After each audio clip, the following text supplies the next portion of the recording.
Good morning friends. Department test ట్రైనింగ్లో ఈ training video final video. ఇది 12/12 వీడియో అండి. సో ఇది చేయడానికి వీడియోస్ చేయడానికి నేను చాలా ఎఫర్ట్ పెట్టాను. సో సాధ్యమైనంత వరకు కవర్ చేయడానికి చూశాను. సో విల్ సీ ఎగ్జామ్స్లో ఎలా వస్తాయి questions. Okay right. So move on to the topic. ఈ టాపిక్లో అండర్స్టాండింగ్ హార్డ్వేర్ టైప్స్ అనమాట. సో మనం తెలుసుకోవాల్సింది ఇది ఒక హార్డ్వేర్ అంటే ఏంటంటే ఫిజికల్గా మనము లుక్ అండ్ ఫీల్ అంటే టచ్ చేసి ఫీల్ అయ్యే కంప్యూటర్ డివైజెస్ అన్నింటినీ హార్డ్వేర్ అంటాం. హార్డ్వేర్లో ఏముంటాయి? ఇన్పుట్ డివైజెస్లో mouse, keyboard, webcam, touch screen, joystick, microphone, optical pen ఇలాంటివి ఉంటాయి. అవుట్పుట్ డివైజెస్లో monitor, speaker, printer, projector, headset, plotter ఇలాంటివన్నీ అవుట్పుట్ డివైజెస్కి ఎగ్జాంపుల్ అనమాట. సో ఎగ్జాంపుల్ చూసుకుంటే ఈ look and feel input output డివైస్కి ఇలా ఉంటాయి. దీన్ని ఏమంటారో మనం ఒకసారి గుర్తుపెట్టుకోవాలి. సో మనం సిస్టమ్కి సంబంధించిన డిఫరెంట్ పార్ట్స్ వాటి నేమ్స్ తెలుసుకుంటే నెంబర్ 1 అనేది మానిటర్ అనమాట. సిస్టమ్ మానిటర్ మనకు తెలిసిందే. సెకండ్ ఇది మోడెమ్ ఎక్కడ ఉంది చూస్తే ఇవ్వండి మోడెమ్. థర్డ్ ఇది సిస్టమ్ యూనిట్ అంటే సిపియు లాంటిది. ఫోర్త్ మౌజ్ ఇక్కడ ఉంది. ఫిఫ్త్ స్పీకర్స్ ఇక్కడ ఉన్నాయి. సిక్స్త్ ప్రింటర్ ఎక్కడ ఉందో చూసుకోండి, ఇక్కడ ప్రింటర్ ఇక్కడ ఉంది. సెవెంత్ కీబోర్డ్ అనమాట. ఇది ఒక శాంపుల్. సో డెఫినేషన్ చూసుకుంటే input devices give input to the computer. Keyboard, mouse, scanner లాంటివి, వెబ్ క్యామ్ లాంటివి. అవుట్పుట్ డివైజెస్ అంటే ఏంటి? రిజల్ట్ చూడడానికి వాడే output device. Monitor, printer, speaker, projectors ఇవన్నీ అవుట్పుట్ డివైస్ కింద వస్తాయి. Setting up of camera second topic. Web cam అనేది చాలా ఇంపార్టెంట్ అండి. ఎందుకంటే మనం ఏదైనా మీటింగ్స్ అవి అటెండ్ అవుతున్నప్పుడు వెబ్ క్యామ్ కానీ మీ స్క్రీన్లో ల్యాప్టాప్లో ఉన్న ఇన్బిల్ట్ కంప్యూటర్ అనేది చాలా జాగ్రత్తగా వాడడం అనేది ఇంపార్టెంట్ అనమాట. రూమ్లో ఇదంతా అంటే హై లెవెల్గా ఒక ప్రజెంటర్ ఎవరైనా మీటింగ్ అటెండ్ అవుతుంటే బ్యాక్గ్రౌండ్లో ఉన్న లైటింగ్ అవంతా కరెక్ట్గా ఉంటే మీటింగ్ అనేది బాగా ప్రాపర్గా అటెండ్ అవ్వడానికి అవకాశం ఉంటుంది. సో స్టెప్స్ ఏంటి? Connect to the camera. USB కానీ బిల్ట్-ఇన్ కానీ తో కనెక్ట్ చేస్తే దాని డ్రైవర్స్ రిలవెంట్ ఇన్స్టాల్ చేయాలన్నమాట. చూసుకోవాల్సిన స్టెప్స్ ఏంటి? Connect the camera, USB or built in, drivers install చేయాలి. డ్రైవర్స్ అంటే ఏంటంటే ఒక హార్డ్వేర్కి సంబంధించిన ఒక అవుట్పుట్ డివైజో ఇన్పుట్ డివైజో దానికి సంబంధించిన ప్రోగ్రామ్స్ అనమాట. అవి ఇన్స్టాల్ చేస్తేనే ఆ డివైస్ ఎక్స్టర్నల్ డివైస్ అనేది మన సిస్టమ్తో కనెక్ట్ అవుతుంది. ఇవన్నీ చూసుకొని ఫస్ట్ టెస్ట్ చేసి పెట్టుకోవాలి అప్లికేషను. అవి ఆ డివైస్ అన్ని ప్రాపర్గా రన్ అవుతున్నో లేదో చూసుకొని కెమెరా అనేది ఐ లెవెల్లో పెట్టుకొని గుడ్ లైటింగ్ పెట్టుకొని మీటింగ్ చూసుకోవాలన్నమాట. సెట్టింగ్ అప్ ఇన్పుట్ డివైజెస్ ఇలాంటి స్లాట్స్ ఉంటాయి. వాటిలో మనం జనరల్గా డివైజెస్ని కనెక్ట్ చేసుకుంటాం అనమాట. సో జనరల్గా ఏదైనా సాఫ్ట్వేర్ మనం ఇన్స్టాల్ చేస్తున్నప్పుడు ఆ ప్రోడక్ట్కి సంబంధించిన కంపెనీ, ఆ సిరీస్ అవన్నీ సెలెక్ట్ చేసుకొని ప్రాపర్గా ఇన్స్టాల్ చేసుకోవాలి. సో జనరల్గా మనం ఏదైనా డివైస్ని కనెక్ట్ చేసుకుంటే కీబోర్డ్ గారు మౌస్ కానీ యూఎస్బి ప్లగిన్ చేస్తాం, బ్లూటూత్తో కనెక్ట్ చేసుకోవచ్చు. స్కానర్ అయితే సాఫ్ట్వేర్ ఇన్స్టాల్ చేసి కనెక్ట్ చేసుకుంటాం. మైక్రోఫోన్ అయినప్పుడు ఆడియో సెట్టింగ్స్ అవన్నీ చూసుకుంటాం అనమాట. సో స్టెప్స్ ఏంటి? Plug the device, install the driver, check the system setting అనమాట. సో బ్లూటూత్ అంటే ఇట్లా బ్లూటూత్ ఐకాన్ ఉంటుంది కదా మీకు తెలుసు. అలా ఇలా మనము బ్లూటూత్ ఆన్ చేసి కావాల్సిన మౌస్ కానీ ఏదైనా డివైస్ ఉంటే దాన్ని మనం కనెక్ట్ చేసుకోవాలి. సో మన వీడియోలో next topic setting up of printer. అంటే printer, what kind of printer you want to install అని. జనరల్గా మీరు సెట్టింగ్స్లో వెళ్ళి యాడ్ ప్రింటర్ కొడితే యాడ్ లోకల్ ప్రింటరా, network or wireless or bluetooth printer అని వస్తుంది. నెక్స్ట్ స్టెప్కి వెళ్తే ఇన్స్టాల్ ప్రింటర్ డ్రైవర్స్ అని అడుగుతుంది. So choose the printer from the list, click windows updates అవన్నీ ఉంటాయన్నమాట. మీకు కావాల్సిన విండోస్ ప్రింటర్ డ్రైవర్ని సెలెక్ట్ చేసుకొని నెక్స్ట్ అని ఇన్స్టాల్ చేసుకోవడమే. సో ఇక్కడ స్టెప్స్ ఏంటి? Connect a printer through USB or a wifi, install the printer driver, సెట్టింగ్స్కి వెళ్ళి డివైజెస్ ప్రింటర్కి వెళ్ళి యాడ్ ప్రింటర్ యాడ్ చేసుకొని టెస్ట్ పేజ్ సెలెక్ట్ చేసుకోవాలన్నమాట. Next setting up of output devices. How to connect 2 monitors to PC. జనరల్గా మన office కొన్ని షాప్స్లలో అట్లా వెళ్తే మనకు ఒకటేమో పని చేసుకోవడానికి ఒక మానిటర్ ఉంటుంది, వచ్చే యూజర్ని చూపించడానికి ఇంకో మానిటర్ ఉంటుంది అనమాట. సో అలాంటి రిక్వైర్మెంట్ వచ్చినప్పుడు 2 కేబుల్ సపరేట్గా తీసుకొని మన మానిటర్కి కనెక్ట్ చేస్తే సరిపోతుంది. మన సిస్టమ్ సౌండ్లో కూడా మీరు ఎక్స్టర్నల్ డివైస్ పెట్టుకుంటే ఆ డివైజెస్ అన్నీ కూడా మనం సౌండ్లో చెక్ చేసుకోవచ్చు అనమాట. అంటే అవుట్పుట్ మీ సిస్టంలో ఇన్బిల్ట్ స్పీకర్ ఉంది, మీరు కాకపోతే అవుట్పుట్ అనేది ఒక పెద్ద స్పీకర్ మీద పెట్టాలనుకున్నప్పుడు దాన్ని కనెక్ట్ చేసుకొని అవుట్పుట్ మీ ఆడియో అనేది ఏ స్పీకర్ మీద వెళ్ళాలి అనుకునేది మీరు సెలెక్ట్ చేయొచ్చు అనమాట. సో మానిటర్ మనం జనరల్గా దేంతో కనెక్ట్ చేస్తాం, HDMI కేబుల్ కానీ VGA కేబుల్తో కానీ కనెక్ట్ చేస్తాం. ప్రొజెక్టర్ అనేది ప్రజెంటేషన్స్కి వాడతాం మనం. స్పీకర్స్ అనేది ఆడియో అవుట్పుట్కి వాడతాము, ఇన్బిల్ట్ వాడచ్చు. మనం ఇందాక చూసినట్టు వేరే ఎక్స్టర్నల్ ఆడియో స్పీకర్లు వాడచ్చు. కాకపోతే కనెక్ట్ చేసేటప్పుడు మనం డిస్ప్లే చేసేటప్పుడు ఏ స్పీకర్ మీద మన ఆడియో పోవాలనేది మనం సెట్టింగ్ ద్వారా మార్చుకోవాలి. So common problems and solution ఏంటి, డివైస్ నాట్ కనెక్టెడ్ అయితే రీకనెక్ట్ చేసి రీస్టార్ట్ చేయండి. మీకు ప్రింట్ పోవట్లేదంటే కనెక్షన్ డ్రైవర్ చూడాలి. కెమెరా నెట్వర్కింగ్ అంటే పర్మిషన్స్ ఉంటాయి కెమెరాస్కి, జనరల్గా ప్రోగ్రాంలో పర్మిషన్స్ ఉంటాయి. యాక్సెస్ టు కెమెరా కింద, కెమెరా యాక్సెస్ కింద అప్లికేషన్ యాక్సెస్ యువర్ కెమెరా అన్నప్పుడు ఎస్ అని చూసుకోవాలి. సో సౌండ్ రాకపోతే ఆడియో అవుట్పుట్ డివైస్ ప్రాపర్గా సెలెక్ట్ అయిందా లేదా చూసుకోవాలి. సో సేఫ్టీ అండ్ మెయింటెనెన్స్ ఏంది, డివైజెస్ క్లీన్గా పెట్టుకోవాలి, లూజ్ కేబుల్స్ ఉండద్దు, సర్జ్ ప్రొటెక్టర్ అంటే ఏదైనా మీకు స్టెబిలైజర్ లాంటివి వాడచ్చు. అన్నోన్ డ్రైవర్స్ అనేది ఇన్స్టాల్ చేయకండి. సో బెస్ట్ ప్రాక్టీస్ ఏంది, డివైజెస్ ఆఫీస్ డివైజెస్కి లేబుల్స్ పెట్టుకోవాలి. బ్యాకప్ కంపల్సరీ, మీ సిస్టమ్ క్రాష్ అయితే నెక్స్ట్ ఎమర్జెన్సీలో పని చేసుకోవడానికి బ్యాకప్ ఉండాలి. డ్రైవర్స్ అనేది రెగ్యులర్గా వాడుకోవాలి. ఏదైనా బగ్స్ ఉంటే, ఏదైనా ఇష్యూస్ ఉంటే వాళ్ళు రెక్టిఫై చేస్తారు కాబట్టి డ్రైవర్స్ రెగ్యులర్గా అప్డేట్ చేసుకోవాలి. అఫీషియల్ యూస్ ముందు కంపల్సరీ మనం ప్రతిదీ టెస్ట్ చేసుకోవాలి. అంటే ఒక అఫీషియల్ మీటింగ్ కెమెరాతో ఒక హెడ్ ఆఫ్ ద ఇన్స్టిట్యూషన్ చేసేటప్పుడు దానికంటే ముందు అవన్నీ కరెక్ట్గా పనిచేస్తున్నా లేదా చూసుకోవాలి. లేకపోతే యాక్చువల్ మీటింగ్ అప్పుడు ఏమైనా ఇష్యూస్ అయితే మళ్ళీ అవి పెద్ద ఎస్కలేషన్స్కి దారి తీయకుండా మనం అవాయిడ్ చేసుకోవచ్చు. సో ఫైనల్గా ఏంటి, ఇన్పుట్ డివైస్ అంటే keyboard, mouse, scanner. Output device అంటే monitor, printer, speaker. So setup ఎట్లా చేయాలి, కనెక్ట్ చేయాలి, ఇన్స్టాల్ చేసి డ్రైవర్స్ తర్వాత టెస్ట్ చేసుకోవాలి. ఎగ్జాంపుల్ ఒకవేళ వస్తే ఇన్పుట్ అవుట్పుట్ డివైస్ అంటే ఇది, వాటికి సంబంధించిన ఎగ్జాంపుల్ అడిగితే మనం రాయొచ్చు అనమాట. మనం వీడియోలో next topic how to handle microphone, barcode readers, QR scanner and CCTV network లాంటి. హ్యాండ్లింగ్ మైక్రోఫోన్ అంటే ఆడియో ఇన్పుట్ అనమాట. మనం స్పీకర్ తీసుకొని మీటింగ్లో మాట్లాడతాం కదా, అలాంటి వాటిని వైర్లెస్ స్పీకర్స్ వాడతాము. మీ ఆడియో ఎన్హాన్స్మెంట్కి వాడేవి యాంప్లిఫైర్స్ అనమాట. సో వైర్లెస్ మైక్రోఫోన్ ద్వారా వచ్చిన డేటా ఏదైనా ఉన్నా స్పీకర్స్ ద్వారా వచ్చిన డేటా అనేది డిజిటల్ మిక్సర్ ద్వారా వెళ్తుంది. వాటి ద్వారా యాంప్లిఫైర్ అంటే ఉన్న సౌండ్ని పెంచుకొని ఫైనల్ ఎండ్లో స్పీకర్లో ఉన్న వాయిస్ కంటే పెద్ద వాయిస్ ఇవ్వడానికి ఈ సిస్టమ్ మొత్తం పనిచేస్తుంది అనమాట.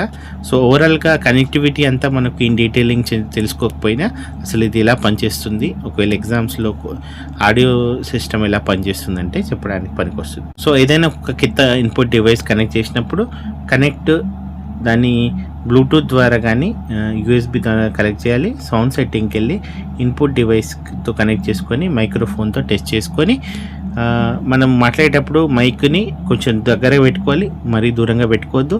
బ్యాక్గ్రౌండ్ నాయిస్ని అవాయిడ్ చేసుకోవాలి. సో హెడ్ ఫోన్స్ అనేది వాడితే జనరల్గా ఎక్కువ అనేది అంటే ఆ వాయిస్ అనేది ఎక్కువ కాకుండా మనకు హెల్ప్ అవుతుంది. సో మన వీడియోలో నెక్స్ట్ టాపిక్ ఏంటంటే బార్కోడ్ అంటే ఎంట్రన్స్ డేటా ఆటోమేటికల్లీ. అంటే ఒక బార్కోడ్ అనేది ఒక జీబ్రా లైన్స్ లాంటి డేటా ఉంటుందన్నమాట.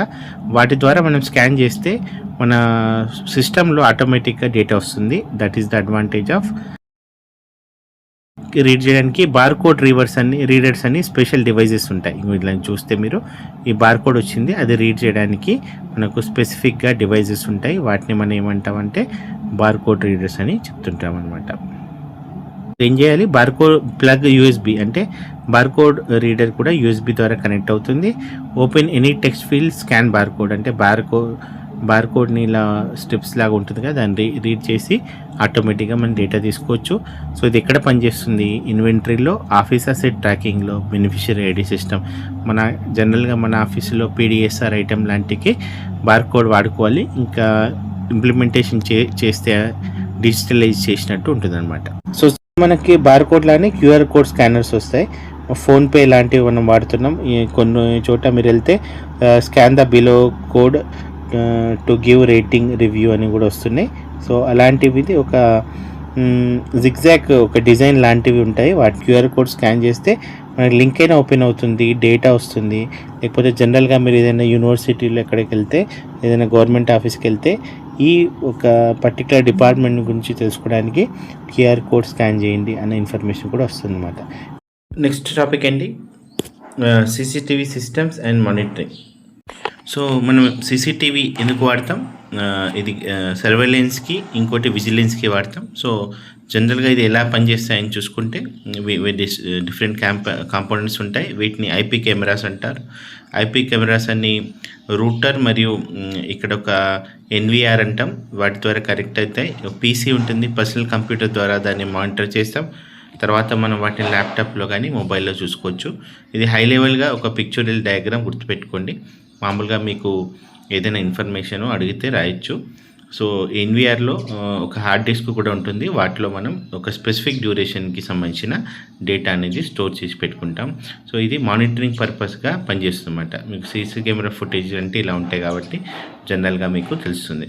సో కాంపోనెంట్స్ వైజ్గా చూసుకుంటే కెమెరాస్ అనేది క్యాప్చర్ చేస్తే డివిఆర్ ఎన్విఆర్ అనే సిస్టమ్ అనేది రికార్డింగ్ సిస్టమ్ మానిటర్లో మనం చూసుకోవచ్చు. నెట్వర్క్ ఇంటర్నెట్ ఉండాలి, ఎందుకంటే మీరు మొబైల్లో కానీ ల్యాప్టాప్లో కానీ చూసుకోవడానికి.